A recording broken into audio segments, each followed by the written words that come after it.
Mở đầu bộ phim là cảnh nam luật sư đang cố gắng làm tốt công việc của mình thì phía bên kia có một nữ luật sư khác ngồi bên đối diện, xuất hiện một cách ngầu lòi và phản bác lại những gì nam luật sư kia đang nói. Phản bác được mấy câu thì cô bị chủ tòa nhắc nhở về chỗ ngồi. Sau khi đã mặc chiếc áo có gắn huy hiệu luật sư lên thì cô tiếp tục chen ngang khi vị luật sư kia đang như dùng hết thanh xuân để bào chữa cho bị cáo của anh, rồi lại một lần nữa bị chủ tòa nhắc nhở, nhưng cô chả thèm quan tâm và tiếp tục với những lập luận của mình. Đến khi chủ tòa nhắc tới lần 2 và hỏi bằng chứng thì cô mới về chỗ và nhìn nam luật sư với vẻ mặt đầy khiêu khích. Và nữ luật sư ngầu lòi trên là Kim Eui, một luật sư quỹ công ích của một công ty luật nhằm biện hộ miễn phí hoặc tư vấn pháp luật cho những người yếu thế trong xã hội. Sau khi phiên tòa kết thúc, trợ lý của Kim Eui đi theo sau và cảm giảm về những gì cô đã làm trong phiên tòa vừa rồi. Trở về công ty, cô bất ngờ được giám đốc và đồng nghiệp nổ pháo bông và chúc mừng vì những vụ kiện công ích gần đây cô thầu đã thua, và chúc mừng vì cuối cùng cô cũng rời khỏi công ty.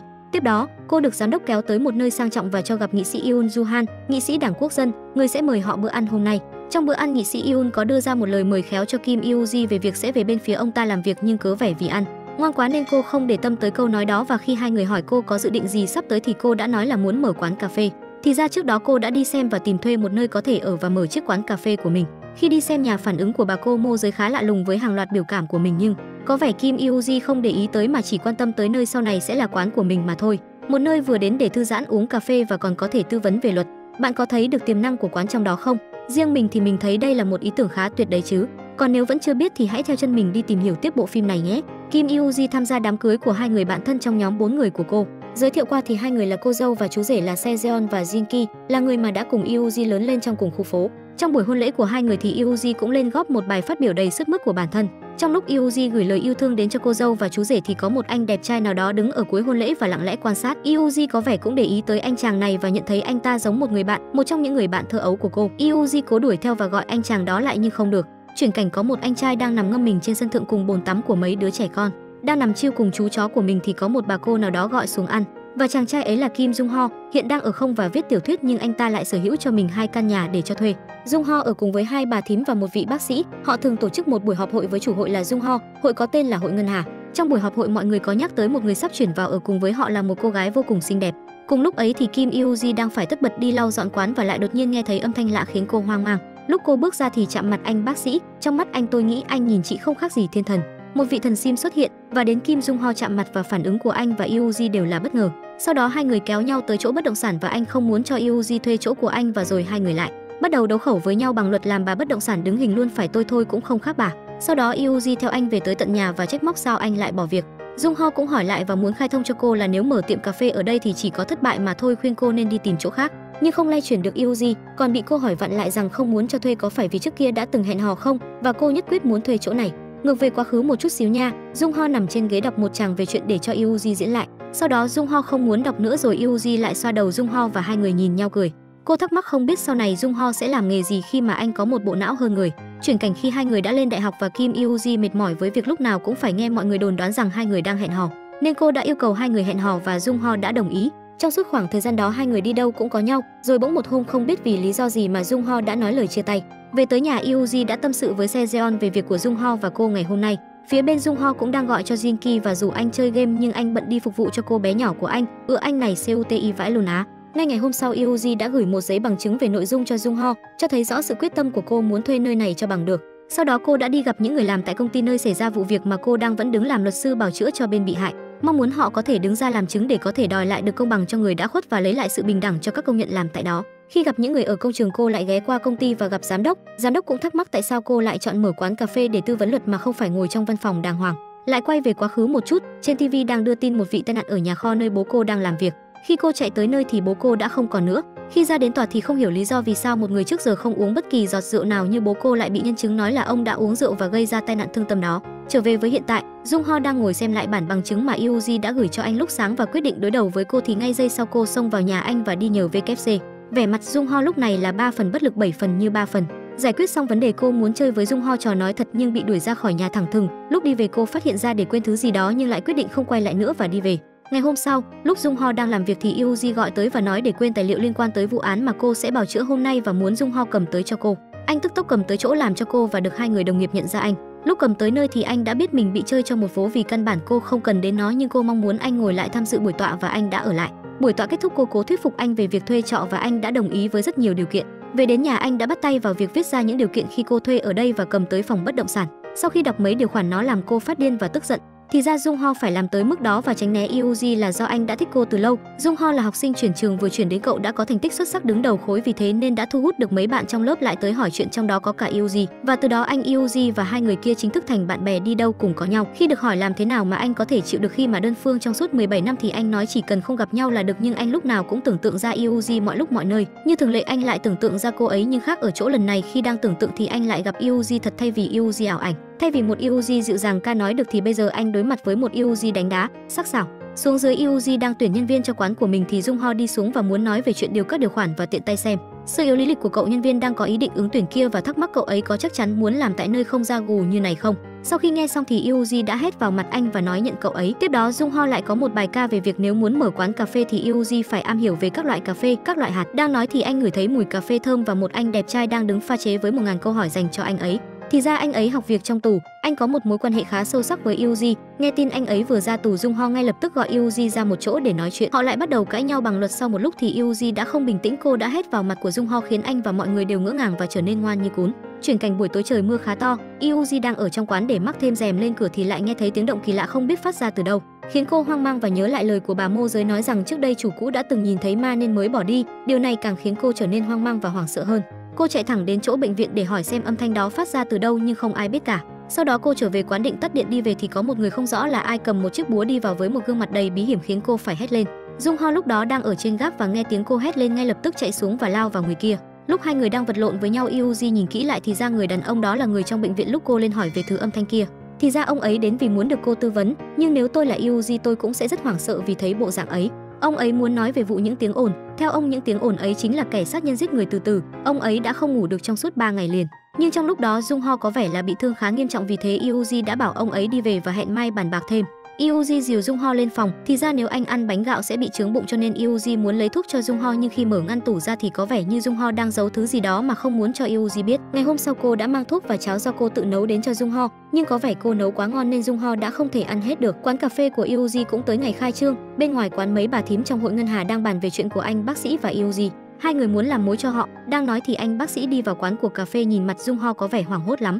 Buổi tối bác sĩ đề nghị muốn đi cùng với Yuri để điều tra về việc tiếng ồn cho ông khách ngày hôm qua. Đang nói thì Dung Ho xông vào và trách Yuji suốt ngày liều mình, bla bla. Hai bà thím kia lại có cơ hội tám chuyện. Dung Ho ngồi ngoài cùng hai bà thím đến tối để đợi đến khi Yuji và anh bác sĩ kia đi ra vì muốn đi cùng điều tra về vụ tiếng ồn đó. Trên đường đi ba người nói chuyện với nhau và anh bác sĩ nói trước kia Dung Ho kể rất nhiều về một bạn nữ học chung ngành với anh.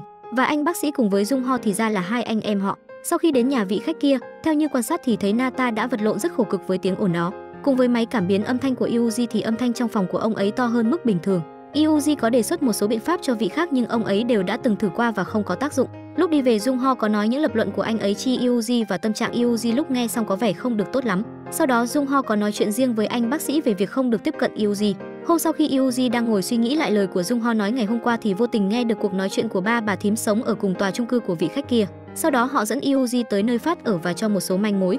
Khi nghe xong Yuji lên phòng trên tầng 11 để gõ cửa nhưng không có ai ra mở cả. Vì thế cô đã đi tìm đến người xây dựng để hỏi về chi tiết của căn chung cư được xây như thế nào. Trên đường đi về cô đã tìm hiểu về tòa nhà này và phát hiện ra người nào đó mà cô đã gặp trong quá khứ. Đến tối cô đã gặp người khách và đưa ra cho ông một ít lời khuyên rồi gọi Dung Ho xuống nói chuyện về việc âm thanh giữa các tòa nhà và muốn trình đơn bồi thường lên tòa. Việc này bị Dung Ho cười nhạo. Sau đó cô còn nói về việc các tòa nhà này là của công ty Johan. Thì ra công ty Johan có liên quan đến sự việc của bố cô năm xưa. Lúc phiên tòa xét xử đã xong cô đã ra nói chuyện cùng với chủ tọa giải thích rằng trước đến giờ bố cô không hề uống rượu, không lý nào hôm đó bố cô lại uống rượu cả. Điều này khiến cô vô cùng sốc và cùng vì việc này khi lên lớp Dung Ho hay cố ý tránh mặt Yuji vì cậu ấy thấy có lỗi với cô tại bố cậu chính là người chủ tọa phiên tòa hôm đó. Nhưng sau đó Yuji đã tới và nói với Dung Ho đây không phải lỗi của cậu, cô cùng không trách bất kỳ ai trong hai người họ. Đến khi sau này khi Dung Ho đi làm thì anh phát hiện ra chính bố mình là người gây ra quyết định ngày hôm đó. Sau khi biết hết sự việc anh đã đến gặp Yuji và quyết định tránh né cô, tự mình điều tra về các sự việc liên quan đến Johan. Chuyển cảnh giám đốc của Hwang En-gu và giám đốc Johan đã có buổi gặp mặt và muốn hợp tác với nhau. Giám đốc của Johan có vẻ đang rất hoang mang khi mà tác giả của một cuốn truyện tranh lại viết đúng sự thật diễn ra cùng với bút ký khá bí hiểm. Trong lúc đó có vẻ như vị khách mà Yuji đang tư vấn gặp vấn đề, anh ta muốn kết thúc cuộc đời của mình. Nhưng bằng với tất cả niềm tin và nhiệt huyết của mình thì Dung Ho đã thành công cứu anh ta lên. Sau khi cứu được người đàn ông kia, Yuji và Dung Ho trở về phòng của Yuji để nấu mì. Lúc đang ăn mì thì Yuji cảm thấy tim của cô đập loạn xạ. Dung Ho vì lo lắng bệnh rối loạn lo âu của cô trở lại nên đã nhắn tin cho bác sĩ để cô hẹn gặp mặt. Thì ra, lúc bố cô mất thì có một khoảng thời gian tim cô đập nhanh mất kiểm soát khiến cô không thở được và lúc đó Dung Ho phải dẫn cô vào trạm y tế.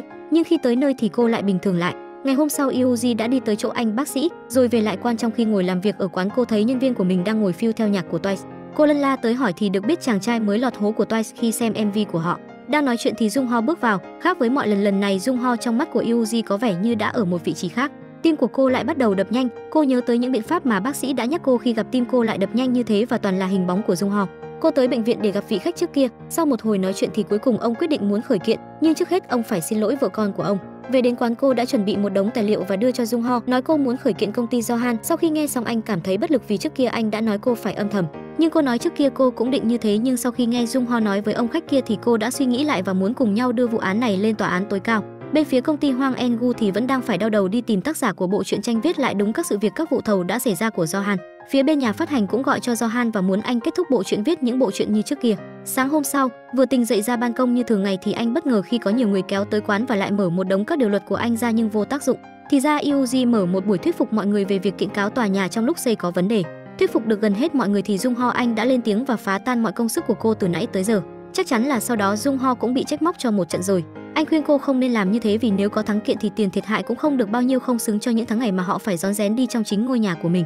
Đến tối vợ của anh khách kia tới và nói có ý định muốn khởi kiện, nhưng lúc này Yuji vẫn đang suy nghĩ liệu làm thế có giúp được gì cho người dân hay không. Tới sáng hôm sau thì lại có rất nhiều người tới nói muốn khởi kiện dù cho giá nhà sẽ bị giảm, nhưng họ không muốn sống trong cảnh lúc nào cũng phải chịu đựng tiếng ồn đó nữa. Để thắng được vụ kiện này thì phải lôi kéo được sự chú ý của Johan, mà muốn lôi kéo sự chú ý ấy thì phải lôi cả Palacio Hill vào, và muốn lôi kéo nhiều người vào vụ này thì phải có cách sáng tạo hơn. Jungho, anh nhân viên, bác sĩ và anh pha chế đã đi mượn nhạc cụ về và cùng với vị khách kia lập thành một nhóm nhạc. Họ biểu diễn ở các tòa nhà và phát tán nó lên mạng xã hội. Việc này đã thành công thu hút được sự chú ý của Johan. Hắn ta cảm thấy tức và không hiểu sao lại có người biết được việc của công ty hắn với Palacio Hill, khiến ông ta phát điên quay ra chỉ trích nhân viên của mình. Phía bên Yuji, họ đang vui mừng vì lượt truy cập chỉ mới 3 ngày mà đã 500.000 lượt xem. Đã có người gọi cho Yuji yêu cầu cô gỡ video đó xuống, nếu không thì sẽ khởi kiện. Đã đến lúc nhóm cô hành động bước tiếp theo, rời bỏ bộ đồ thể thao. Jungho khiến chị em ngã ngửa vì độ đẹp trai và phong độ của mình khi mặc áo vest. Jungho và Yuji cùng đi đến công ty Johan để thương lượng về việc đền bù cho những người dân đã phải chịu thiệt hại trong suốt thời gian qua. Đại diện luật sư bên phía Johan bị cô và Jungho quay cho chóng mặt, thì ra cô là luật sư tư vấn cho hội đồng đại diện dân cư Palacio Hill. Buổi đàm phán có vẻ diễn ra khá suôn sẻ. Vì vui nên Yuji đã tận hưởng cơn mưa, nhưng đột nhiên Jungho lại cởi áo của mình và khoác cho cô ấy. Điều này lại một lần nữa khiến tim của Yuji đập loạn xạ. Hôm sau mọi người lại tụ họp tại quán cà phê để nghe chính thức thông báo về thành tựu mà họ đã đạt được ngày hôm qua. Tất cả mọi người đều rất vui khi nhận được tin. Bên phía Johan, ông ta đang xem hồ sơ về Yuji và kinh ngạc khi mà Yuji đã từng là nhân viên của Hwang En-gu. Phía Yuji có vẻ cô đang phải giải quyết vấn đề với các nhà thầu về việc nhà sẽ rớt giá. Giám đốc cũ của công ty Hwang En-gu đã lo lắng gọi cho cô nhưng cô cũng không quan tâm lắm. Buổi tối Yuji và mọi người tổ chức thịt nướng. Trong khi họ đang ăn uống thì có một người nào đó theo dõi Yuji. Đến tàn tiệc khi mà mọi người đã say gần hết thì Yuji lại muốn chơi trò nói thật. Sau một hồi thì Yuji đã đề nghị việc hẹn hò với Jungho, nhưng chưa đợi được câu trả lời thì Sejeon lại chuyển dạ. Mọi người ngay lập tức đưa cô vào bệnh viện. Sejeon thuận lợi sinh con. Yuji cùng Jungho đi về nhà. Khi cô muốn nói tiếp về chuyện ban nãy còn đang dang dở thì Jungho ngắt lời và không muốn nói tiếp. Yuji đi về quán cà phê, cô bất ngờ khi cửa của quán bị mở ra và bên trong lộn xộn cùng với một vũng máu. May có Jungho có mặt kịp lúc. Sau khi bế Yuji về phòng nghỉ ngơi, Jungho đã gọi cho cảnh sát tới hiện trường. Theo như cảnh sát thấy thì camera an ninh quanh khu đã bị đập hỏng, thủ phạm không để lại bất kỳ dấu vết gì cả, chú chó cũng đã bị giết hại. Có vẻ như thủ phạm đã lên kế hoạch từ trước. Bác sĩ khi biết tin thì đã chạy đến chỗ của Yuji đưa cho cô một ít thứ giúp cô có thể ngủ tốt hơn. Cứ thế Yuji đã ngủ một mạch từ buổi tối cho tới tận chiều hôm sau. Hôm sau khi mọi người tới quán cà phê mới phát hiện sự việc. Còn bên Jungho thì sau khi đi tới đồn cảnh sát thì anh trở về quán và muốn Yuji ở phòng anh mấy hôm cho đến khi an toàn trở lại. Đang nói về chuyện ngủ chung phòng thì mẹ của Yuji tới đúng lúc cô đang nói về việc ngủ chung giường với Jungho. Ngay lập tức bà cầm chổi đuổi theo Yuji và cho cô một trận. Mẹ của Yuji đã tiến thêm một bước nữa kể từ lúc bố cô qua đời. Điều ấy không khiến cô buồn, chỉ là đôi lúc sẽ hơi ngượng một chút. Hôm sau, Yuji và Jungho tới cục cảnh sát để xem thêm về vụ việc xảy ra tại quán cà phê và cảm thấy đây như một lời cảnh báo của phía bên Johan. Sự thật là do Ben Johan đã cử người làm, ông ta còn cho người điều tra về Yuji và nhận ra cô là con gái ruột của người đàn ông trong vụ tai nạn năm đó. Sau khi trở về từ cục cảnh sát, Yuji ghé quán cà phê và bác sĩ tới muốn mời cô đi dạo. Cô đã kể việc mình gặp một cô bé trong gương vào hôm xảy ra vụ việc kia cho bác sĩ nghe, khiến anh sợ mất hồn. Đến tối cô về phòng của Jungho để ngủ, trong lúc không cẩn thận cô đã va chân vào bàn. Jungho ngay lập tức bế cô lên và sơ cứu qua vết thương. Với những hành động đối tốt liên tục như thế khiến cho Yuji cảm giác cảm động và không biết làm thế nào khi mà Jungho nói cô với anh chỉ như anh trai và em gái. Hôm sau, chị vợ cũ của vị khách lần trước tới quán giúp và đã dẫn một người tới để nhờ Yuji tư vấn luật giúp. Công việc của cô diễn ra rất thuận lợi, ngày càng nhiều người tới tìm cô để tư vấn về pháp luật và hai bà thím. Bên nhà cũng lợi dụng thời điểm đó để bán hàng của mình nhưng bị cô ngăn lại và cuối cùng là hợp tác làm ăn. Buổi tối Jungho và cậu nhân viên đang ngồi đọc truyện tranh uống nước thì có một cậu thanh niên đứng nhìn họ và bị Jungho phát hiện. Thì ra cậu ta là người mà bà cô hôm trước tới nhờ Yuji tư vấn tới, vì biết bà ấy đã bảo với cô rằng cậu ta theo dõi cô. nhưng thực chất cậu ta chỉ đang quan sát vì thấy cô có những hành vi bất thường, nhà lúc nào cũng phát ra mùi hôi, còn có bọ. Tuy bà ta có 2 đứa con gái nhưng lúc nào cũng chỉ dẫn có một đứa đi ra ngoài. Đứa bé còn lại hôm trước mới trốn ra được và được cậu ta chụp lại. Ngay lập tức Jung Ho và Yuji cùng tới cục cảnh sát xem lại camera an ninh và xác nhận cô bé đã từng chạy vào quán cà phê. Người mà Yuji nhìn thấy trong gương khi ấy là người không phải ma.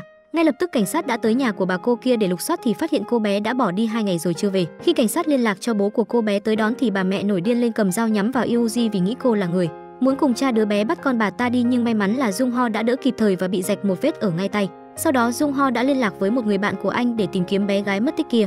Khi tới nơi thay vì gặp được người bạn đó thì anh đã gặp cha anh, mối khúc mắc giữa anh và bố vẫn chưa được giải quyết. Ra ngoài gặp người bạn cai thì phát hiện ra 3 năm trước bà cô này đã từng bị báo về tội hành hung trẻ em nhưng được thả và trả 2 đứa trẻ về cho cô ta.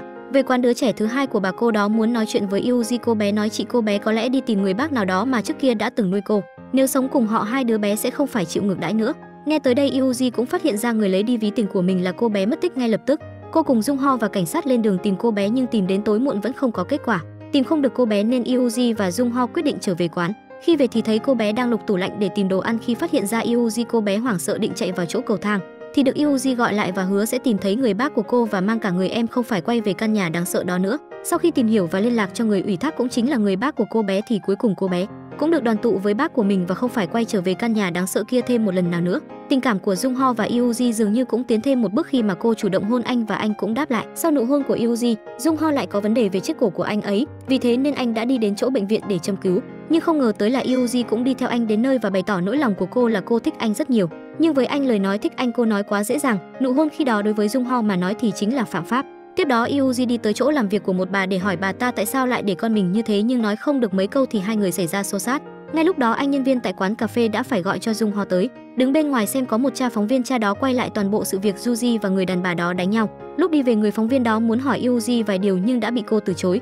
Tên phóng viên đó ngay ngày hôm sau đã đăng VID đó lên nhưng chuyên tải với thông tin bị sai lại còn quay trước nhà của cô bé đó. Một lúc sau thì người phụ nữ kia tìm tới và khóc lóc, giải thích tại sao mình lại làm như thế. Đến buổi tối có người liên lạc cho cô và ngỏ ý muốn cô tham gia buổi phỏng vấn vào ngày mai. Ban đầu cô còn từ chối, sau đó cô nghĩ lại và quyết định tham gia vào buổi phỏng vấn đó. Trong buổi phỏng vấn cô nói về cách làm sao để bảo vệ trẻ em, như cô đã nghĩ rất lâu rồi thì chỉ có tiền là cách duy nhất để bảo vệ bọn trẻ được sống trong môi trường lành mạnh và an toàn được.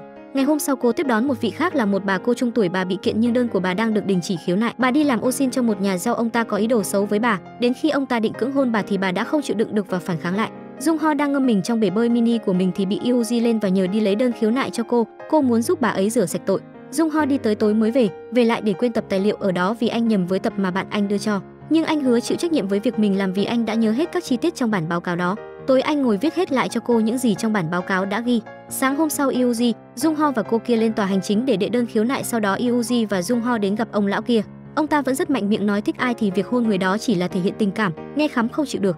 Yuji hỏi ông ấy có muốn rút đơn kiện cô kia không thì lão ta nói vì cô đã làm hỏng nhiều thứ của lão và tạt nồi nước đang sôi sùng sục vào người lão nên lão sẽ không rút đơn kiện. Sau khi nghe lão sẽ không rút đơn kiện, Yuji đã cầm ra một đống những chứng cứ bất lợi cho lão khiến lão không nói được gì. Trên đường đi về, Yuji cứ nghĩ mãi đến nụ hôn của cô với Jung Ho và nghĩ tới câu của anh đã nói với lão già kia. Lúc Jung Ho hỏi cô thì cô né tránh anh và đi về trước. Về đến quán thấy mọi người đang cùng nhau ngồi nhậu, ban đầu cô còn lưỡng lự không muốn uống. Sau khi mọi người mời gọi nhiệt tình quá nên cô đã uống và say bí tỉ. Sau khi say cô lên phòng của Jung Ho làm loạn một phen, sau đó ngủ lại tại đó. Đến sáng hôm sau cô ra gặp Jung Ho và nói hết tất cả những gì mình nghĩ cho anh và hứa không làm phiền tới anh nữa nhưng vẫn muốn theo đuổi và chưa từ bỏ được anh. Đến tối cô đi dạo cùng bác sĩ và nhờ anh cho lời khuyên về vấn đề tình cảm. Tôi thấy bác sĩ nói khá đúng đó chứ các bạn cũng nên nghe để áp dụng thử lên bản thân nhé. Hôm sau thì Yuji đi gặp giám đốc tại công ty cũ của cô. Ông ấy hỏi về vụ việc của bố cô và đưa cho cô cuốn truyện mà Jung Ho đã viết. Bên kia Jung Ho đi tới chỗ mà anh xuất bản truyện. Đằng sâu bên trong không chỉ là một nhà xuất bản truyện mà còn là một nơi để điều tra liên quan về Johan. Sau khi từ chỗ xuất bản truyện về, Jung Ho đã đứng đợi một người, tên đó là kẻ đã phá hoại quán của Yuji và giết chú cún. Sau đó thì anh đem cậu ta tới chỗ ở của giám đốc Johan và đe dọa nếu còn động vào Yuji thì hắn ta sẽ không được yên ổn. Xong tất cả Jung Ho về và ngồi đợi Yuji ở trước cửa quán. Chỉ một lần thôi Jung Ho cảm thấy quá mệt mỏi và cần một cái ôm của Yuji. Tên giám đốc bên Johan mang hoa và quà tới có ý muốn chiêu mộ Yuji về công ty hắn nhưng bị từ chối thẳng thừng và bị Jung Ho lôi cổ ra ngoài. Sau đó hắn còn không biết thân biết phận mà còn nói kích đến Jung Ho làm anh phải cho hắn một phát đấm. Vào trong quán, Yuri đang vứt bó hoa mà hắn vừa mang tới vào xọt rác. Cô không muốn có vết tích bẩn thỉu của hắn ở làng vàng quanh đây. Sau một hồi nói chuyện thì Jung Ho phát hiện cô bị sốt nhưng cô lại không chịu nghỉ ngơi mà lại đi vào mấy cái mặt siêu đậm. Cuối cùng mọi người phải cưỡng ép gọi anh bác sĩ xuống và đỡ cô lên phòng của Jung Ho nghỉ ngơi. Trong khi Yuji nghỉ ngơi thì Jung Ho là người trông quán cho cô và đảm nhiệm chức luật sư tâm lý cho Yuji, nhưng có vẻ là không ổn cho lắm khi mà anh liên tục nổi cáu và đuổi khách hàng. Mới có nửa buổi mà đã có tới 5 lời đánh giá kém. Vừa định nghỉ ngơi một lúc thì có một nữ sinh vào cần tư vấn luật về việc cô bị lừa bởi một ông chú nào đó. Lúc Jung Ho đang nghe về sự việc của cô bé kia thì Yuji lúc đó vừa đọc xong cuốn truyện mà giám đốc của công ty Hwang En-gu đã đưa cho cô. Đọc xong ngay lập tức cô chạy tới công ty và hỏi giám đốc về cuốn sách.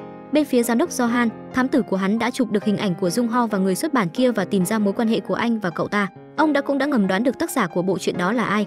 Bên phía của Jung Ho, anh cũng giải quyết êm đẹp vấn đề của cô bé nữ sinh kia.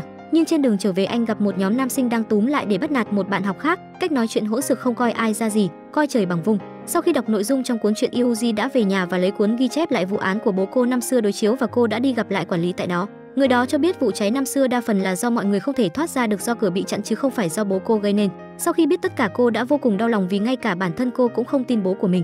Ngày hôm sau cô đã tới chỗ bố để thăm ông, tâm sự cho ông rất nhiều chuyện. Còn bên phía Jung Ho, anh lại thay cô trông quán và tiếp đón các vị khách cần tư vấn luật. Hôm nay có một chàng trai học sinh, cậu mà nhóm của anh hôm trước đã chứng kiến cậu bị bắt nạt. Khi vừa vào quán ngay lập tức anh pha chế đã nhận ra cậu ngay, còn Jung Ho thì không. Cậu tới vì muốn tư vấn về việc phạm tội ở tuổi vị thành niên. Đang tư vấn thì anh pha chế cầm một đĩa bánh tới và nán lại xem diễn biến tiếp. Sau một hồi nói chuyện thì cậu thanh niên đã đi về. Anh pha chế đuổi theo sau để lại Jung Ho và anh phục vụ đứng đó không biết phải làm gì. Cuối cùng Jung Ho đi lên lầu và thấy Yuji đang ngồi đó. Cô kể cho anh hôm nay cô đã đi thăm bố và hiện tại cô đang rất đói, muốn anh nấu cho mình ăn. Vào trong anh nấu cho cô một bữa khá đầy đủ. Trong lúc ăn anh có nói không thể rời xa được Yuji, nhưng hiện tại anh chưa tới được với cô ngay vì anh còn quá nhiều chuyện cần làm và giải quyết. Anh muốn cô đợi anh thêm chút nữa. Nghe thế Yuji rất vui vì cuối cùng cô cũng biết được rằng Jung Ho cũng thích mình. Cô lập tức muốn đi về nhà vì gần bên anh là cô không nhịn được mà muốn tới với anh ngay. Chuyển cảnh đến nhà của cậu bé kia, mấy tên bắt nạt cậu do không thấy cậu cả ngày nay nên bọn chúng đã tìm tới quán của bà cậu rồi chúng lôi cậu ra ngoài nói chuyện, ép cậu phải đánh chúng rồi quay lại bằng điện thoại và đe dọa phải đưa tiền cho chúng nếu không chúng sẽ phát tán clip đó. Sau một hồi bị đánh bầm dập nằm co ro trên đất thì anh pha chế tới và ngỏ ý nếu muốn giết bọn chúng thì anh có thể giúp cậu. Tại quán Yuji và anh phục vụ phải tất bật vì không thấy anh pha chế đâu. Một lúc sau cô bé cần câu tới quán và nói không thấy cậu bé kia đi học. Jung Ho mới nhận ra điều gì đó và đi tìm hai người ngay lập tức. Lúc đó hai người đang ở nhà kho, thì ra anh pha chế vào tù là do anh đã có ý định phóng hỏa những kẻ bắt nạt em gái của anh, nhưng vì lương tâm anh đã không xuống tay được mà vẫn thả bọn chúng đi. Lần này anh lập một kế hoạch khác, anh bảo cậu bé kia khi anh đốt lửa đợi một lúc hãy nhảy từ bên cửa sổ ra ngoài, còn anh thì đứng bên ngoài quay lại cảnh mấy tên côn đồ bắt nạt cậu. Rồi cuối cùng anh sẽ là nhân chứng, còn cậu hãy khai là cậu bị bọn chúng nhốt lại rồi phóng hỏa. Cậu bé vừa nhảy ra thì nhóm của Yuji tới. Jung Ho trách móc tại sao anh lại làm như thế. Nhóm cảnh sát cũng nhanh chóng đi tới và lấy lời khai của từng người. Lấy lời khai sơ qua của nhân chúng tại đó thì tất cả được dẫn về cục cảnh sát. Tại đây mọi người được tiếp đón bởi một viên cảnh sát vô cùng đặc biệt, xuất hiện một cách ngầu lòi. Cô ấy là Sejeon, bạn thân của Jung Ho và Yuji. Cả hai người rất thắc mắc về việc tại sao cô ấy lại có mặt ở đây trong khi vẫn đang trong chế độ nghỉ thai kỳ. Sejeon từ hồi trước đã là một người học rất giỏi, không những thế còn có tiếng nói, có khi cô còn lên thay giáo viên dạy được cũng không chừng. Quay về lại vụ của cậu bé bị bắt nạt, khi Sejeon xem đoạn video thấy rất nhiều lỗ hổng và hỏi khá cặn kẽ anh pha chế, nhưng anh đã qua một cách miễn cưỡng và nói trước tiên phải tịch thu điện thoại của ba đứa bắt nạt kia. Trong đó là hàng tá những clip bằng chứng chúng bắt nạt hoặc được bọn chúng dàn dựng quay lên để uy hiếp người khác. Khi bố mẹ chúng đến thì tên cầm đầu có vẻ không sợ ai, cho thấy có vẻ bố mẹ hắn là người có tiếng nói trong vùng. Ở bên ngoài lúc nói chuyện với Sejeon, Yuji có thái độ không được tự nhiên, vì thế lại làm cho Sejeon nghi ngờ và hỏi rất nhiều câu hỏi dồn dập. May mà Jung Ho ra kịp lúc. Đang nói chuyện thì Jinki tới cùng với đứa con tới đón Sejeon đi về nhưng bị chê phiền phức. Tại quán cà phê, Yuji vẫn không đồng ý với cách làm của anh pha chế và cô muốn làm đúng theo luật. Mặc dù Jung Ho nói phóng lao thì phải theo lao nhưng cô vẫn nghĩ làm thế là không đúng. Sáng hôm sau Jung Ho đã tới nhà của cậu bé và nói chuyện với cậu. Với tất cả những thành tích của mình thì anh có thừa khả năng dìm bọn chúng, nhưng anh muốn chắc chắn rằng hiện tại và mãi về sau cậu bé không được có một tia hối hận nào hết. Jung Ho, anh pha chế và cậu bé bị bắt nạt tới sở cảnh sát và khai báo sự thật. Khi Sejeon hỏi ai là người bày ra trò này thì ba người tranh nhau nhận, cho đến khi Sejeon phải quát lên thì ba người mới chịu thôi. Rồi cô hỏi Jung Ho anh có quyền gì mà lại xen vào giữa hai người này, mở ví lấy thẻ luật sư, anh là luật sư đại diện cho hai người cậu bé và anh pha chế. Sau khi nói chuyện với Sejeon xong, anh vào bên trong nói chuyện với đứa cầm đầu bọn bắt nạt. Anh nói chúng sẽ sớm được thả nhưng rồi anh sẽ khiến chúng vào ngồi lại trong này bằng luật pháp. Trong điện thoại của chúng lưu giữ khá nhiều thứ thú vị của nhau. Nghe tới điều này tên cầm đầu đã vô cùng hoảng sợ và giận dữ. Ba người cùng về quán cà phê và mang tin tốt về. Đang nói chuyện thì có một nhóm người hùng hổ xông vào quán rồi đe dọa cậu bé, nhưng Yuji của chúng ta đã đứng ra cân tất chúng không sợ bất cứ một ai. Việc cuối cùng cũng có người đứng về phía mình, đứng ra bảo vệ mình đã khiến cậu bé cảm động vì trước giờ cậu chưa từng được ai đứng ra bảo vệ mình như thế này cả. Anh phục vụ tiễn hai bà cháu cậu bé về. Trước lúc về cậu bé còn vô cùng cảm kích vì anh đã giúp đỡ cậu ấy như thế. Giám đốc của Johan và bố của cậu bé kia có một buổi chơi golf với nhau. Lúc chơi hai người có nhắc tới việc của đứa con trai và tên giám đốc kia nói để hắn giải quyết việc này cho ông. Tên giám đốc của Johan đã cho người tới quán của bà cậu bé với lý do kiểm tra an toàn thực phẩm để đập phá quán. Hôm sau là buổi tòa diễn ra với do Jung Ho đứng ra đại diện làm luật sư với kinh nghiệm từ trước của Yu. Di cộng với tài biện luận tài tình của Jung Ho không bất ngờ khi mà phiên tòa diễn ra hết sức suôn sẻ. Ngoài việc đứa con trai bị tố các tội trạng ra thì ông bố cũng không thoát khỏi khi mà 5 lần 7 lượt bao che cho đứa con của mình bằng cách dùng quyền lực đe dọa giáo viên của con mình. Tất cả đã làm ông ta trở nên thân bại danh liệt, gọi cho ai cũng không được, lúc hoạn nạn thì không thấy một ai. Nhà của ông ta cũng bị chính phủ tịch thu. Thằng bé cầm đầu vì không chấp nhận được hiện thực nên khi thấy Jung Ho hắn đã lén đi phía sau, cầm viên gạch và đập thẳng vào đầu anh khiến anh ngất đi và gọi hai đứa còn lại tới và trói anh vào. Bên phía Yuji khi thấy thời sự đăng tin thì rất vui, họ quyết định đi ăn mừng một bữa. Nhưng Yuji lo lắng cho Jung Ho vì gọi điện cho anh mà không được nên đã cô và anh pha chế đã đi cùng nhau để tìm Jung Ho. Đang đi thì Sejeon báo tin cho Yuji là Jung Ho đã bị bọn trẻ bắt do bạn của anh báo tin. Ngay lập tức Yuji quay xe và đi tới chỗ đó. 3 tên bắt cóc Jung Ho thì 2 tên còn lại không hiểu vì sao tên cầm đầu lại hoảng loạn cầm điện thoại của Jung Ho ấn mật khẩu liên tục. Sau khi mở không được có một tên hỏi nếu xóa được rồi thì Jung Ho tính thế nào. Không ngờ tên cầm đầu tính giết luôn Jung Ho khiến hai đứa kia sợ với rén. Sau khi Jung Ho tỉnh dậy anh nhanh chóng bồi thêm mấy câu khiến hai đứa kia sợ và cũng biết đường quay đầu nên đã bỏ chạy để lại tên cầm đầu một mình. Hắn ta đòi Jung Ho đưa mật khẩu điện thoại. Ban đầu Jung Ho không đưa nhưng vì thấy hắn điên cuồng quá nên quyết định nói. Nhưng hắn không ngờ được rằng trong máy của Jung Ho không có một cái gì hết. Tất cả những gì Jung Ho nói với hắn tất cả chỉ là để đe dọa hắn nhưng có tật thì giật mình, để hắn sống trong cảnh lúc nào cũng nơm nớp lo sợ mình sẽ bị bại lộ. Thì ra do Sejeon đã nói với Jung Ho về việc có thể đề đơn kiện nên Jung Ho đã đi xuống và dọa chúng, bất ổn về tâm lý khiến chúng dễ thua hơn. Đến nơi cảnh sát không thể phá được cửa vào bên trong, do không chờ được nữa Yuji đã dùng xe ô tô để đâm thẳng vào gara cho mọi người đi vào dễ hơn và thành công bắt được thanh niên bồng bột kia. Sau khi mọi người ra hết còn Yuji và Jung Ho trong phòng kho, vì quá lo lắng nên Yuji đã khóc mà không để ý bản thân cũng đang bị thương.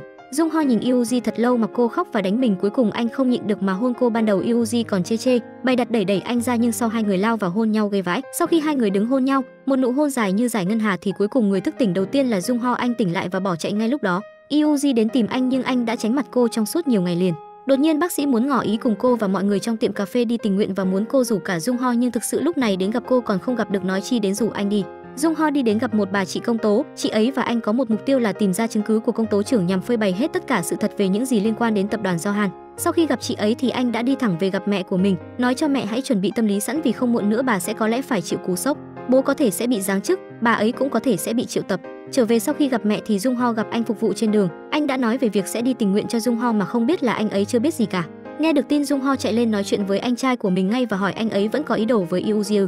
Vì hai người chưa xác định được rõ ràng nên anh bác sĩ vẫn có cơ hội. Sau chuyện này Jung Ho càng muốn giải quyết mọi chuyện nhanh chóng hơn. Tới hôm đi tình nguyện khi mọi người tới nơi thì được tiếp đón rất nhiệt tình. Yuji mở một căn phòng mà không ngờ có người ở trong khiến cô khá ngượng, nhưng khi hỏi ra mới biết đó là Jung Ho đã tới trước một ngày. Cô và Jung Ho ra bên ngoài nói rõ ràng mọi chuyện nhưng có vẻ không khá khẩm hơn là mấy. Việc tình nguyện diễn ra khá suôn sẻ ngoại trừ việc phía bên tư vấn luật của Yuji thì không có người mấy.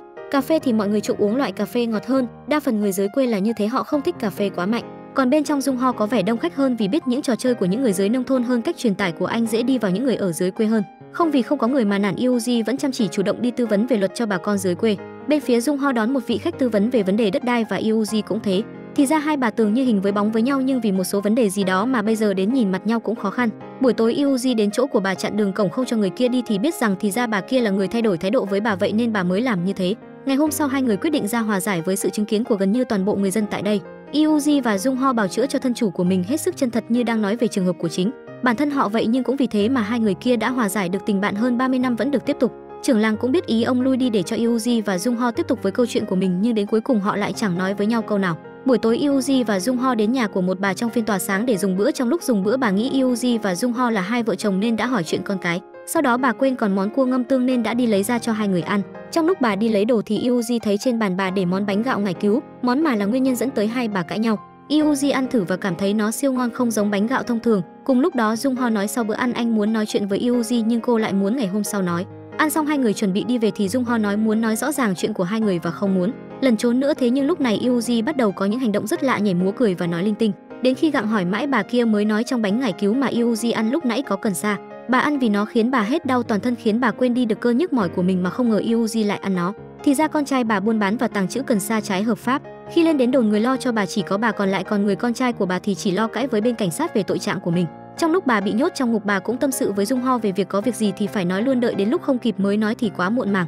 Jung Ho sau khi nghe xong cũng nhận ra điều gì đó, cậu lập tức chạy về nhưng trên đường về thì nhận được thông tin bằng chứng cậu đã thu thập trong suốt bao năm qua đã bị rò rỉ và một bên nhà báo đã đăng tin lên trước Jung Ho. Yuji sau khi tỉnh dậy và nghe tin thì vô cùng sốc, cô tức giận và cảm thấy căm ghét Jung Ho. Sau khi biết được tin Yuji, cô đã rất sốc và cô hiện tại rất căm hận Jung Ho, nhưng Jung Ho bây giờ không còn giống lúc trước cô có đi thì anh vẫn ở đó chờ cô và tiến tới chỗ cô. Sau khi trở về từ nơi tình nguyện về, cô đã về nhà của Sejeon để ở tạm. Sau đó cô phải đi hầu tòa vì cô bị gọi lên vì tội tư vấn luật trái quy định, nhưng Jung Ho có mặt kịp lúc và cô chỉ bị cảnh cáo nhẹ. Sau khi đi về, anh phục vụ lại lân la lên chỗ của Jung Ho để hỏi cách Jung Ho có thể mua được 2 căn nhà và cho thuê như thế, mặc dù Jung Ho đã trả lời trước đó rồi.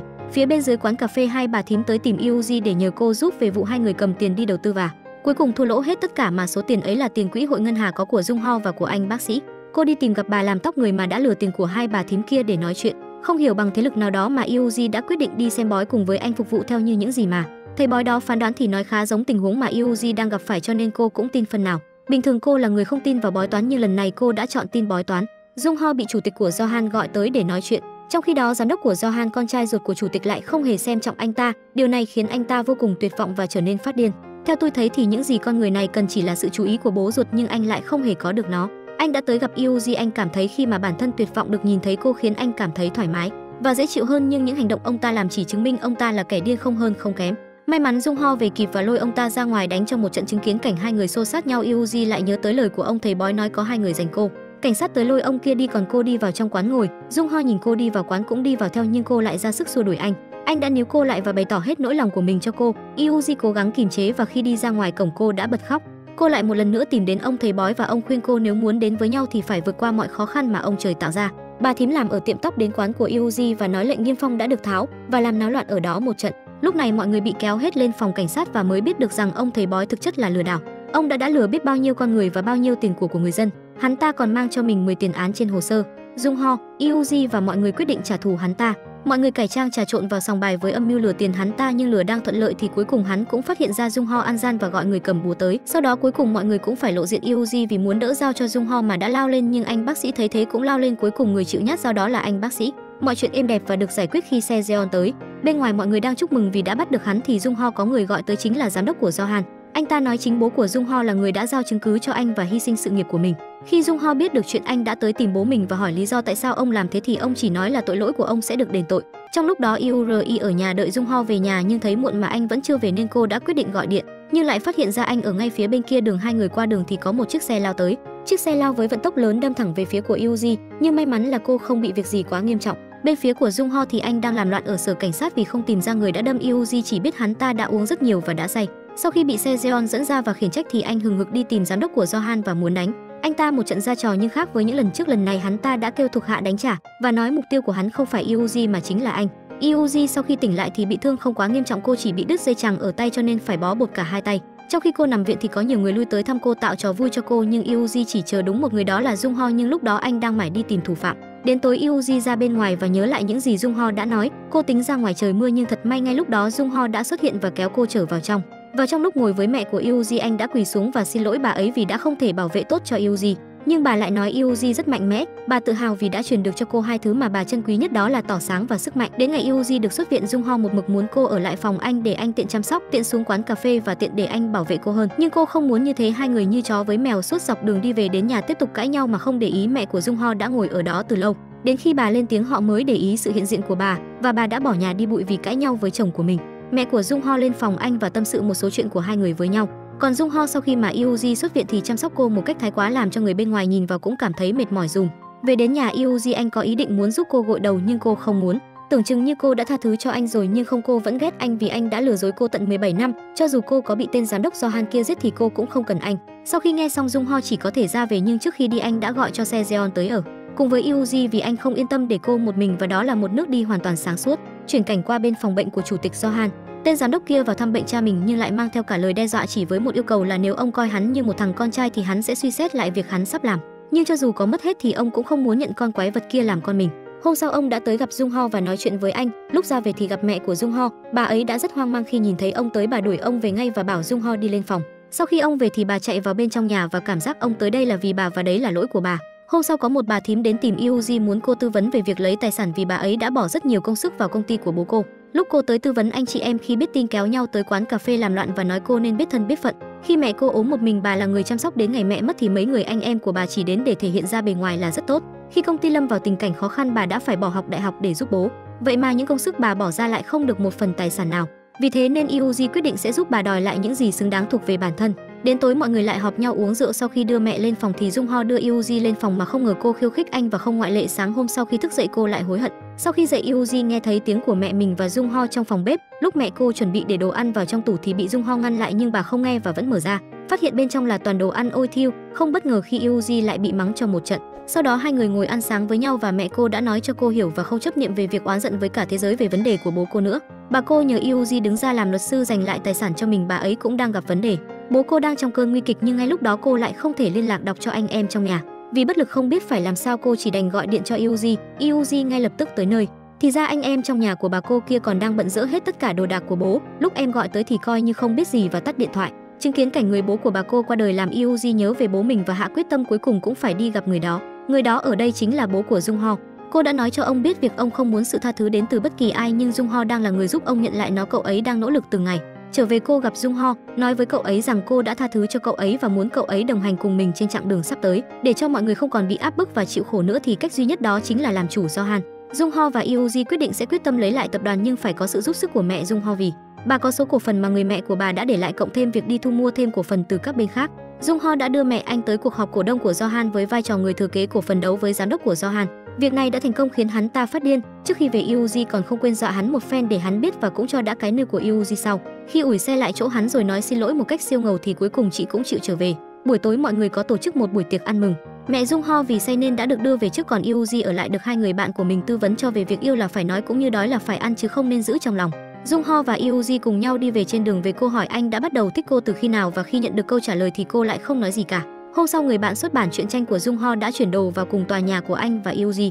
Sự xuất hiện của anh làm hai bà thím thích thú. Sau đó Yuji tính giấu Jung Ho đi gặp bà chị kế thừa kia nhưng bị Jung Ho phát hiện và một mực muốn đi cùng. Bà chị đưa cho Yuji một bức thư mà trước khi mất bố cô đã đưa cho với một mục đích nào đó. Sau khi nhận bức đi thì cả đám của Yuji kéo nhau tới nhà của bà chị đi rón rén như đi ăn trộm để vào được bên trong. Dựa vào bức thư mà người bố đã để lại thì họ thành công mở được chiếc két sắt. Lúc mở ra bên trong không có gì cả, chỉ là một chậu đất.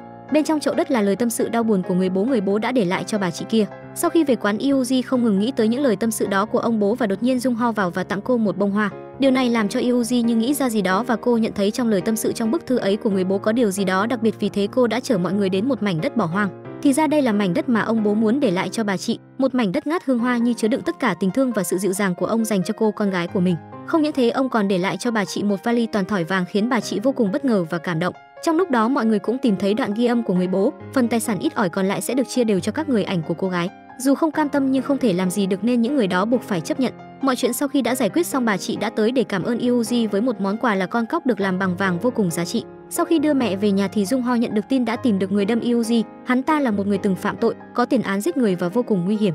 Nghe xong Jung Ho đã vô cùng lo lắng và đi tìm Yuji. Trùng hợp lúc đó Yuji cũng đang tìm anh, hai người va vào nhau như định mệnh đã sắp xếp sẵn.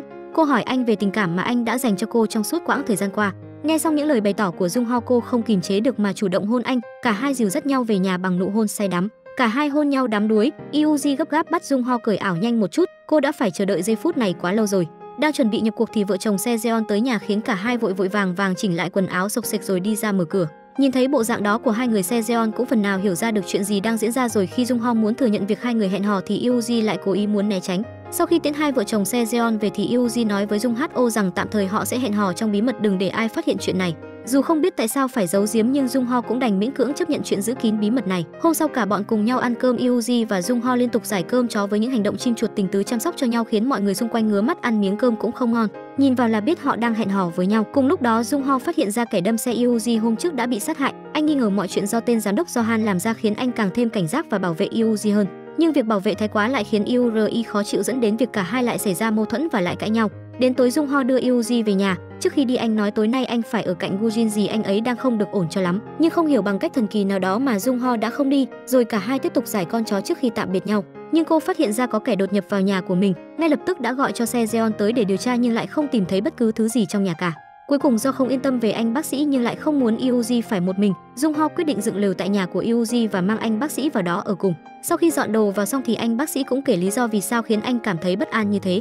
Thì ra là hồi trước khi điều trị cho một bệnh nhân, anh đã bị người ta đeo bám, dai dẳng cô ta còn đột nhập vào nhà của anh, đi theo anh mọi lúc mọi nơi. Sau này, người nhà của cô đưa cô đi nước ngoài, anh mới có thể buông lỏng cảnh giác và hết ám ảnh bởi cô. Nhưng gần đây anh lại cảm thấy mình lại bị theo dõi, điều này khiến anh vô cùng bất an và lo lắng. Hôm sau, Yuji có hẹn với một khách hàng cũ mà cô đã quen trước đó không lâu. Cô ta viện cớ rồi đưa Yuji về nhà mình. Khi tới nơi Yuri nhận ra nhà cô ta bày trí y hệt nhà cô ta còn có chậu hoa ở chỗ của anh bác sĩ. Không những thế cô ta còn có những bộ quần áo và giày dép của Yuji mà cô đã bị mất không lâu trước đó. Sau đó Yuji đã bị ngất xỉu vì bị cô ta cho uống thuốc mê. Trong lúc đó một kẻ đáng ngờ đang theo dõi chụp hình anh bác sĩ nhưng bất ngờ trong khung hình ấy lại xuất hiện hình ảnh Yuji đang tạo dáng.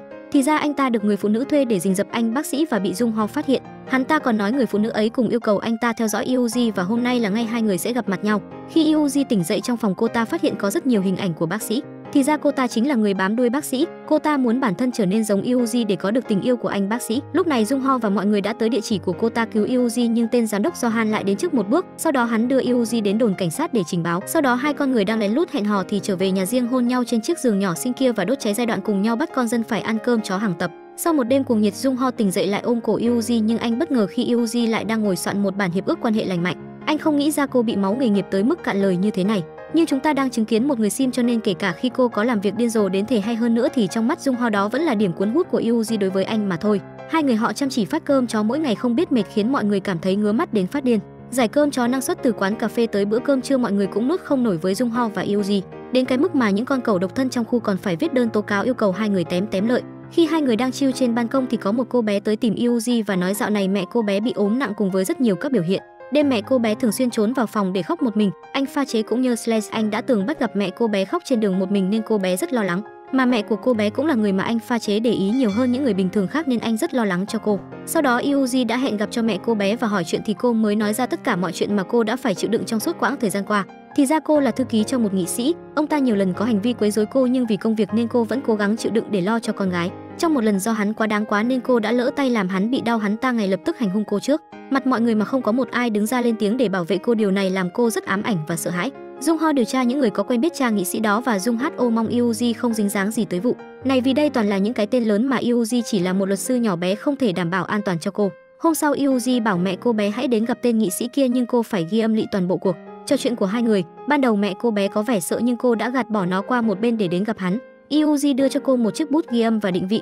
Sau khi vào thì mẹ cô bé xin thôi việc, ông ta không đáp ứng mà nói sẽ tăng lương cho cô, nói cô thích như thế nên mới xin thôi việc phải. Không, sau khi mẹ cô bé bảo không thì ông ta lại nói cô không còn là một thiếu nữ tuổi 20 nữa, việc gì phải giận dỗi như thế, muốn ông ta làm như thế nào mới hết giận đây. Khi tên nghị sĩ muốn chạm vào cô thì cô đã né tránh, ông ta lại nhục mạ cô nói cô có còn là gái chưa chồng đâu mà lại phải phản ứng dữ dội đến thế. Sau đó mẹ của cô bé đã nhịn nhục và dẫn hắn vào bẫy bằng cách gợi lại chuyện quá khứ, câu chuyện hắn cũng đã từng làm chuyện sai trái để hắn tự thừa nhận, tự đưa mình vào chồng. Xong việc mẹ cô bé đã phải chạy vào bên trong nhà vệ sinh để nôn vì quá kinh tởm tên đó và cô cũng hoảng sợ. Sau đó Yuji đã gọi cho cô và hỏi tình hình của cô có ổn không. Trả lời câu hỏi của Yuji thì mẹ cô bé quyết tâm muốn tố cáo tên nghị sĩ kia.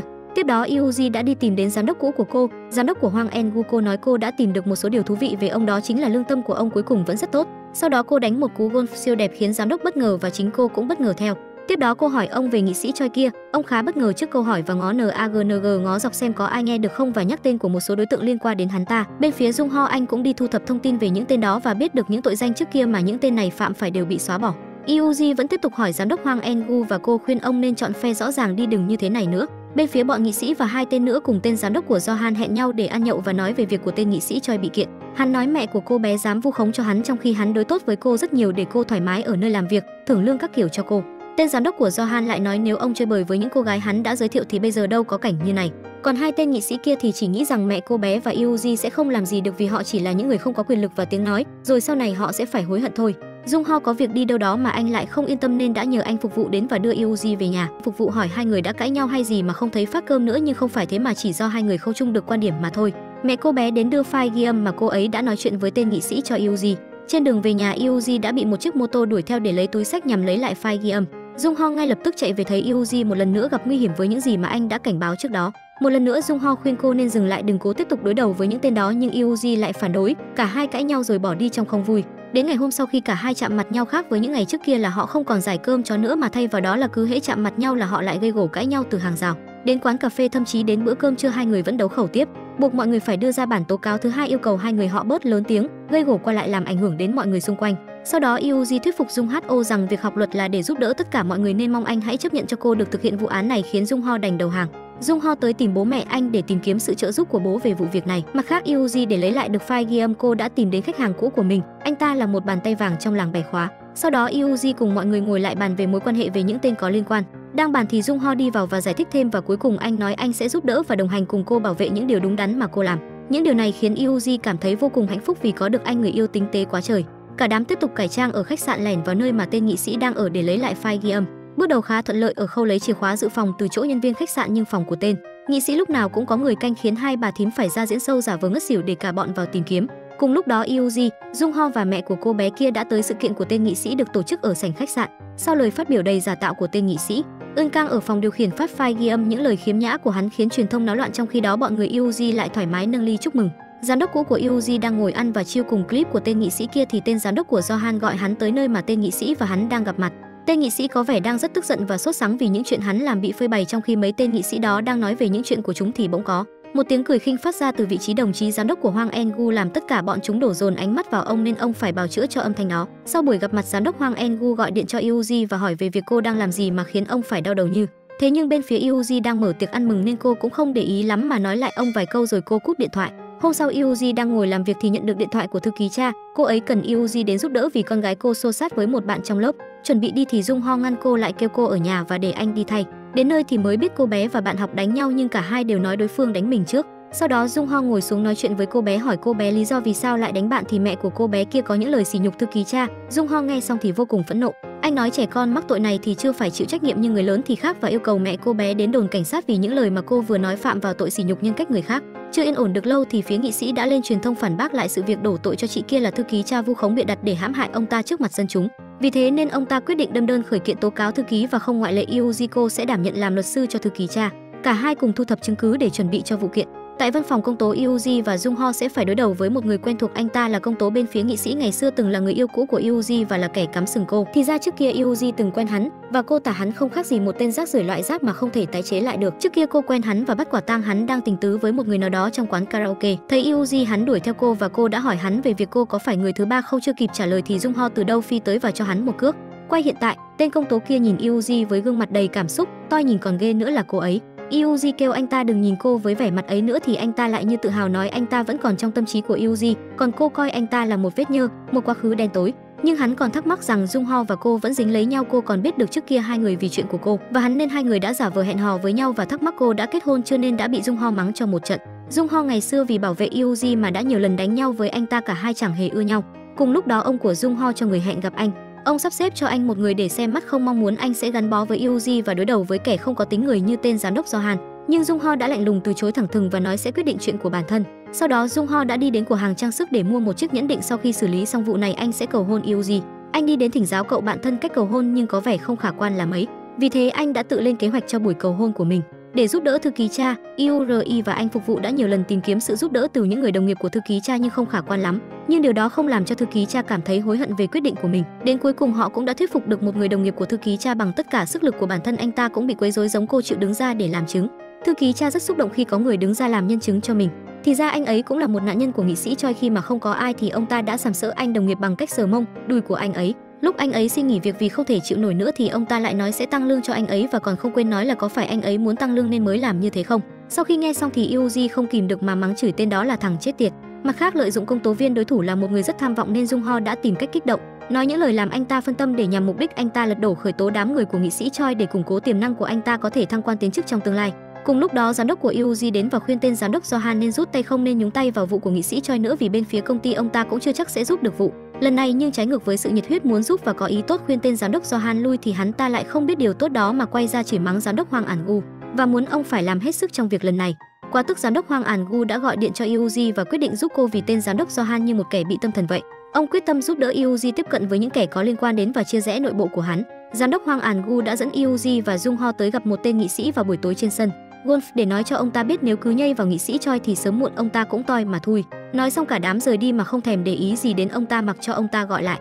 Tên nghị sĩ hôm qua ba người tới gặp đã họp nhua mà không có sự góp mặt của nghị sĩ Choi. Họ muốn quay lưng với ông ta vì sợ dây và mớ hỗn độn này mà không ngờ được rằng nghị sĩ Choi ông ta đã gắn một chiếc máy nghe lén tại chỗ ba người đang bàn nhau. Vì đi vào bước đường cùng không còn ai để nương nhờ nên ông ta đã đến gặp chủ tịch Johan để tìm kiếm sự giúp đỡ, nhưng không ngờ nhận được câu trả lời rằng ông ta nên nhận tội quấy rối chuyện, sau đó ông ta sẽ lo. Chủ tịch còn đưa cho tên nghị sĩ một email về chuyện làm ăn bất hợp pháp của tên giám đốc Johan và những chuyện xấu xa mà hắn đã làm. Nghị sĩ cuối cùng cũng gọi điện cho Yuji và khai báo, nhận hết tội danh của bản thân. Không những thế, ông ta còn đưa bằng chứng những vụ làm ăn phi pháp của đồng bọn để trả thù, khiến tên giám đốc Deohan bị chỉ trích nặng nề trước truyền thông. Khi mọi chuyện đã ổn thỏa, Jung Ho chuẩn bị để cầu hôn Yuji, nhưng khi cả hai cùng ăn tối thì cô lại nói chỉ muốn cả hai hạnh phúc. như thế này và chưa sẵn sàng cho việc kết hôn làm anh đã ngần ngại cho việc chuẩn bị cầu hôn. Khi nhân viên chuẩn bị lên món bánh mà Jung Ho dùng để cầu hôn thì anh quay qua chê bánh dở rồi cầm vào trong khiến Yuji không hiểu chuyện gì đang xảy ra. Sau khi trở về nhà thấy tâm trạng của Jung Ho không vui, Yuji đã bày tỏ suy nghĩ của mình cho anh nghe. Jung Ho lúc này cũng bộc bạch tình cảm của anh đối với cô là nghiêm túc nên đã lấy ra chiếc nhẫn và quỳ xuống cầu hôn khiến Yuji hoàn toàn bất ngờ. Trái ngược với những gì tưởng tượng, Yuji đã từ chối Jung Ho. Cô nói anh nên suy nghĩ kỹ về những trách nhiệm mà mình sẽ phải đảm nhận sau khi kết hôn. Trong lòng cô yêu anh nhưng cô vẫn chưa hoàn toàn sẵn sàng để trở thành một thành viên trong gia đình của anh. Cùng lúc đó, tên giám đốc của Johan sau khi biết được chủ tịch có liên quan đến việc tố cáo hắn ta đã tìm tới chủ tịch và có ý định sát hại ông, nhưng may mắn thay cấp dưới của hắn đã kịp ngăn lại. Hôm sau, trên khắp nguồn báo đã đăng tải việc giám đốc của Johan đã đào tẩu. Chủ tịch Johan khi biết tin thì vô cùng phẫn nộ. Ông trút giận và chửi bố của Jung Ho không biết anh làm việc kiểu gì để hắn thoát ra và ông muốn bắt được hắn sớm trước khi hắn gây thêm chuyện gì đó nữa. Jung Ho ngay sau đó đã chạy tới bệnh viện của chủ tịch, tuy nhiên lại thấy cảnh ông đang trút giận lên người bố của mình. Jung Ho đã cùng thám tử điều tra hành tung của giám đốc Johan và biết được hắn ta vẫn còn đang lẩn trốn ở Hàn Quốc, nhưng lại không biết được rằng hắn đang lên một âm mưu xấu xa để trả thù Yuri. Trong lúc Yuji đang lo lắng thì Sejeon mang con tới khóc nức nở nói muốn ở nhờ chỗ cô vài ngày vì hai vợ chồng cô cãi nhau. Sejeon bị mẹ của chồng cô nói cô không có mẹ để nhờ mà lại tham lam đi làm để chồng cô chăm con và đảm nhận hết mọi việc như thế. Qua ngày hôm sau thì cô đã nghỉ việc và hỏi chồng cô có hối hận về việc lấy cô không thì anh lại không trả lời. Thấy thế Sejeon như biết được câu trả lời nên cô đã xách đồ và đi tới chỗ của Yuji. Sejeon hối hận vì cô đã không nghỉ việc, cô nghĩ cô đã phá hoại tất cả những thứ mà mình đã tạo ra, nhưng Yuji đã an ủi cô. Đến tối Jung Ho về và nhìn thấy Yuji đang bế con của Sejeon thì tưởng hai vợ chồng họ tới chơi, nhưng khi nghe Yuji nói anh mới biết thì ra họ cãi nhau, và khi Yuji muốn nói về chuyện của hai người họ thì anh lại không muốn nghe. Về đến nhà nhìn Sejeon ngủ, Yuji lại nhớ tới lời cầu hôn của Jung Ho, cô không nói gì mà chỉ đắp chăn cho Sejeon ngủ tiếp. Ngày hôm sau khi đang tất bật chăm con giúp Sejeon thì mẹ của Jung Ho tới gặp Yuji và nhờ cô tư vấn về việc ly hôn. Sau đó những người phụ nữ cùng tụ họp lại ăn nhậu và tâm sự cùng nhau. Khi mẹ Jung Ho và Yuji đã say khướt, Yuji lên tiếng chỉ trích bà ấy chưa biết gì về tình yêu, bà ấy lại nói Yuji chưa trải qua nên không hiểu được. Hai người phụ nữ lao vào nhau trong tình trạng ma men. Đúng lúc đó thì Jung Ho và Sejeon về đến, nhìn thấy cảnh tượng đó liền chạy lại can ngăn. Sau khi đã tỉnh rượu một chút, Yuji đã nói cho Jung Ho và bố cô trước kia đã muốn nhảy một điệu nhảy trước mặt các khách quan trong đám cưới của cô nhưng chưa làm được điều đó thì ông ấy đã biến mất mãi mãi. Vì thế thay vì hứa để cho đối phương mong chờ rồi không làm được thì thà đừng hứa, chỉ âm thầm đứng bên bảo vệ họ thôi, thế là quá đủ rồi. Sau khi nghe xong, Jung Ho cảm thấy anh quá nóng vội khi cầu hôn Yuji và cô cũng xin lỗi anh vì cô cũng chưa đủ dũng cảm để làm điều đó. Jung Ho lúc đó cũng đã tìm được kẻ giúp tên giám đốc Johan kia lẩn trốn. Anh tìm tới hắn ta và đe dọa về những tội mà hắn ta đã làm sẽ bị bố hắn phát hiện. Lúc này hắn mới bắt đầu sợ và hỏi Jung Ho là ai mà lại biết được những chuyện đó của hắn.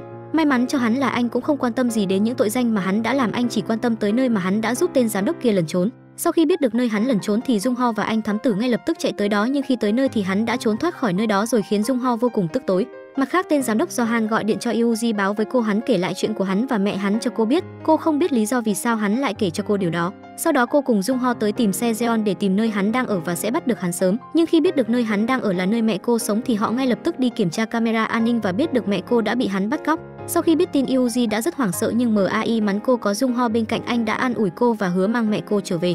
Tiếp đến hắn ta gọi điện cho Jung Ho yêu cầu anh một mình tới điểm hẹn để cứu mẹ Yuji. Sau khi nghe điện thoại thì Jung Ho lập tức tới chỗ hắn. Đến nơi thì tên giám đốc điên đó liên tục trút giận lên người Jung Ho. Hắn đánh anh không ngừng, nghĩ đến nỗi đứng cũng không vững. Trước đó vì lo lắng cho mẹ của Yuji nên Jung Ho đã đưa cho bà một thiết bị định vị, nhờ đó người của Yuji có thể đến được chỗ bà một cách dễ dàng hơn, nhưng bà ấy đã bị phát hiện và nhốt ở một nơi khác. Trong lúc tên giám đốc điên kia vắng mặt, Jung Ho đã tìm nói chuyện với trợ lý của hắn ta và cho anh ta biết được tất cả những chuyện xấu xa mà tên giám đốc kia đã làm với con gái anh ta để lợi dụng anh làm việc trung thành cho hắn. Sau khi Jung Ho thuyết phục được trợ lý của hắn thì Yuji cũng biết được địa điểm mà mẹ cô đang ở. Tất cả mọi người đều liền lập tức tới kho lạnh ở cảng tàu để tìm kiếm. Yuji nghe thấy tiếng động từ một căn phòng nên ngay lập tức phá cửa và kịp thời cứu được mẹ Yuji đang trong tình trạng lạnh cóng. Chưa kịp bình tĩnh lại thì Sejeon lại báo cho Yuji rằng tên giám đốc điên đó đã bắt được Jung Ho và yêu cầu cô đến hiện trường. Cô liền tức tốc chạy tới chỗ hẹn. Yuri tha thiết cầu xin hắn ta thả Jung Ho, nhưng hắn lại muốn Yuji sẽ là luật sư biện hộ cho mình trong lúc đó. Jung Ho dùng chút sức lực còn lại giằng co với hắn, vô tình anh lại bị đâm một nhát vào người nên liền bị gục xuống. Thấy tình hình có vẻ không thuận lợi, tên giám đốc điên kia định đăng xuất nhưng bị Jung Ho ngăn lại không để hắn ta chết một cách dễ dàng mà phải chịu sự trừng phạt của pháp luật. Anh nhào tới khống chế hắn để cảnh sát dễ dàng tóm được hắn. Jung Ho sau đó đã được đưa tới bệnh viện và được đưa vào phòng phẫu thuật. May mắn là vết thương không quá sâu cho nên không có nguy hiểm tới tính mạng và qua khỏi cơn nguy hiểm. Yuji sau khi tỉnh dậy thì không thấy Jung Ho trên giường bệnh, liền chạy đi tìm anh thì phát hiện anh ở ngoài sân thượng và cô mong anh sẽ không bị thương nữa vì nếu anh bị như thế thì cô sẽ rất đau lòng. Sau đó cô liên tục nói yêu anh khiến anh không kìm lòng được mà đã ôm lấy cô. TV chiếu tin tức đã bắt được tên giám đốc của Johan, hắn không những bị xử phạt vì tội bắt cóc còn phải chịu sự trừng phạt cả tội tham ô và xúi giục người khác giết người. Vì thế nên lần này tên giám đốc Johan khó mà tránh khỏi bản án phải bị phạt nặng. Sau khi trở về phòng bệnh thì Jung Ho và Yuji thấy bố mẹ của anh đang ở đây và Jung Ho bất ngờ không biết sao họ lại ở đây. Mẹ anh tức giận vì anh bị thương nặng như thế mà không gọi điện báo về cho gia đình biết. Hỏi xong về Jung Ho thì bà có hỏi về mẹ Yuji rồi lại quay ra trách bản thân mình. Bố mẹ Jung Ho đến thăm anh nhưng hai ông bà lại bất mãn cãi nhau. Trong lúc đó vợ chồng của Se Jeon cũng đang to tiếng với nhau ở phía bên ngoài. Rồi cuối cùng Yuji phải ngồi nói chuyện với hai người phụ nữ để giải quyết mâu thuẫn về cuộc sống hôn nhân của họ, sau đó cùng nhau đi làm đẹp, mua sắm vui vẻ và cùng nhau đi ăn uống. Sau buổi giải tỏa tâm lý thì cuối cùng Se Jeon cùng lấy hết dũng khí để nói chuyện lại với chồng. Cả hai đã giải quyết được những bức bối và khúc mắc của mình. Anh còn không quên làm trò để làm Se Jeon cười lại và khẳng định tầm quan trọng của cô trong cuộc đời của anh và con như thế nào. Về phía bố mẹ Jung Ho, để tránh cho bố cô né tránh bà thì Se Jeon đã còng tay hai người họ lại để họ có thời gian bên cạnh nhau lắng nghe nhau nhiều hơn. Lúc chuẩn bị về ra khỏi sảnh bệnh viện, hai người đã bày tỏ hết nỗi lòng của mình cho đối phương biết. Trong lúc hai người đang ôm nhau thì Jung Ho và bác sĩ đi qua thấy được và cảm thấy vui cho họ. Cuối cùng cả hai quyết định sẽ ly thân, đến khi mà cả hai thấy sẵn sàng đối mặt với nhau thì sẽ quay lại như trước. Yuji và Jung Ho hẹn nhau ăn tối tại một nhà hàng. Lúc đến Jung Ho còn cầm một đóa hoa để tặng cho Yuji và nói để ăn mừng anh xuất viện. Trong lúc ăn tối hai người đã nói về chuyện của bố mẹ anh và anh rất cảm động khi Yuji quan tâm tới gia đình anh như thế, làm Yuji nhớ tới những lời nói mà hành động trước kia của Jung Ho. Đến tối Yuji sau đó đã tâm sự với mẹ cô đã hỏi Jung Ho đã từng ngỏ lời cầu hôn cô đúng không? Khi biết được câu trả lời của cô, mẹ cô đã tức giận đánh cho cô một cái. Mẹ cô khuyên đừng suy nghĩ phức tạp quá, nếu có một người chịu cùng cô đi và vượt qua mọi khó khăn thì đừng nên ngần ngại mà hãy cho bản thân cơ hội. Vì Yuji lo sợ tình cảm và hoàn cảnh sau này sẽ thay đổi như bố cô đã hứa ở bên mẹ cô trọn đời, nhưng tới cuối cùng ông lại không làm được điều đó. Yuji như tìm được câu trả lời mà cô đang do dự nên nửa đêm cô chạy đến chỗ Jung Ho. Anh cũng thấy bất ngờ khi cô đến chỗ anh vì nghĩ rằng cô đang ở cùng mẹ của mình. Sau đó cô nói cô muốn có cảm giác muốn cùng anh đi qua mọi khó khăn trong cuộc đời và chấp nhận lời cầu hôn của anh, cùng nhau bước tới một cuộc sống mới. Jung Ho đã hỏi lại cô đã chắc chắn về quyết định đó hay chưa. Nhận được câu trả lời, cả hai cùng trao nhau nụ hôn. Tỉnh dậy thay vì tưởng tượng ra Yuji trước kia thì bây giờ anh đã được chứng kiến Yuji thật, nhưng có vẻ không hoàn toàn giống với tưởng tượng của anh cho lắm. Sau Jung Ho và Yuji đi đến gặp tên giám đốc Johan đang bị giam trong tù. Hắn tưởng Yuji sẽ chịu làm luật sư bào chữa cho hắn, nhưng trái ngược lại không như những gì hắn nghĩ. Sau khi Yuji đi ra ngoài, hắn đe dọa Jung Ho rằng hắn sẽ làm gì đó với Yuji. Tuy hắn ta đang ở trong tù nhưng hắn vẫn có thể làm được rất nhiều chuyện mà anh không tưởng tượng được. Tưởng chừng như Jung Ho sếp bị lay động nhưng không, anh không một chút sợ hãi mà còn chỉ trích lại hắn ta rồi đi ra, khiến hắn như thành một con chó điên gào thét trong buồng thăm giam của tù nhân. Jung Ho cũng có định hướng riêng của mình, anh không thích pháp luật vì thấy pháp luật có quá nhiều lỗ hổng dành cho những kẻ có tiền và có quyền. Nên anh muốn cùng Yuri là một luật sư tư vấn cho những người dân có thắc mắc muốn được giải đáp. Mọi người sau đó có những buổi cắm trại với nhau vào mỗi cuối tuần.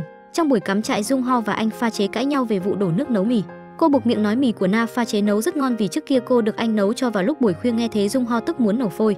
Anh phục vụ đọc được trên mạng cách nấu mì là khi nấu cho thêm một thìa tỏi thì sẽ ngon hơn rất nhiều. Nhưng anh lại múc một thìa to khiến mọi người cản không kịp, nhưng khi ra thành quả thì ai lấy đều bất ngờ vì món mì rất ngon. Hôm sau Jung Ho tới tìm bố của anh và nhìn thấy anh trong nhà lộn xộn toàn rượu và anh rủ ông uống bia.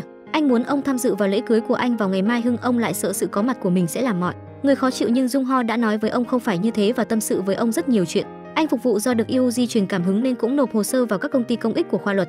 Cuối cùng hai con người bất ổn cũng tổ chức một buổi hôn lễ của chính họ với sự góp mặt của tất cả những người thân thương và những người đã từng được Yuji giúp đỡ. Cả hai dắt tay nhau vào lễ đường, mặc cho thời tiết mưa to gió lớn thì cả hai vẫn trao nhau lời thề nguyện chắc chắn và ngọt ngào với nhau. Dù mưa to nhưng mọi người vẫn cùng nhau cười tươi để có một bức ảnh hôn lễ thật hoàn hảo. Khi bạn tới quán cà phê, nếu bạn muốn tìm một hương vị đắng thì đến tìm anh phục vụ, còn nếu bạn có những thắc mắc về pháp luật thì có thể tìm Yuji và Jung Ho. Bạn có thể tự do lựa chọn, chỉ với giá của một ly cà phê bạn có thể vừa được thưởng thức thức uống và có thể nghe tư vấn về luật những điều mà bạn đang thắc mắc.